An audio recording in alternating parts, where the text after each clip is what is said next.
কিন্তু এমন জায়গায় গেছে আর কোনোদিন দুনিয়ায় আসবে না। মানুষ যখন যায় বিদায় হইয়া কম বেশি গুনাহ নিয়েই যায়, কম বেশি গুনাহ নিয়েই যায়। এই জন্য প্রত্যেকটা মানুষের উচিত এমনিও যে কবর যারা দূর তৈরি করিয়া আল্লাহ রসুল বলছেন যে এই কবর যারা করে, এই যে কথাবার্তা গুলি শুনে, এই যে দোয়া গুলি শুনে এবং এই যে দোয়ার বরকতে যদি জাহান্নামের উপর যুক্তও হয়, চোখের পানিটা যদি চাইয়ে যায়, চোখের পানিটা মালিক করতে দেরি হয়, মেহেরবান বড় আদর করে বাংলাদেশ।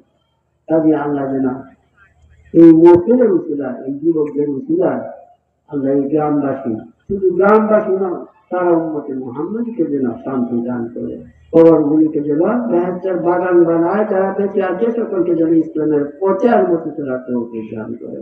وآخر دعواهم أن الحمد لله رب العالمين।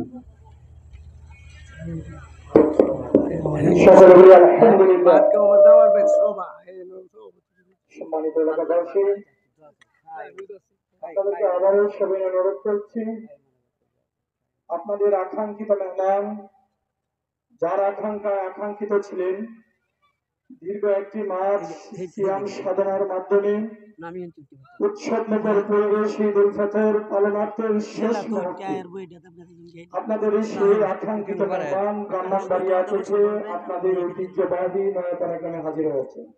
এতে আপনারা খুশি না বেজার? শুকরিয়া আলহামদুলিল্লাহ। সম্মানিত এলাকাবাসী, আর দেরি না করে যে যেখানে আছেন প্রত্যেকেই অতি দ্রুততার সাথে মাহফিলে চলে আসুন। আমাদের আজকের মাহফিলের প্রধান আকর্ষণ, যার প্রত্যাশায় প্রত্যাশিত ছিলাম, যার বয়ানের জন্য আমরা দীর্ঘ একটি মাস অপেক্ষা করেছিলাম, সে আমাদের পূর্বে পরিচিত, যিনি সারা বাংলা আলোড়ন সৃষ্টিকারী, তারুণ্যের অহংকার, তরুণদের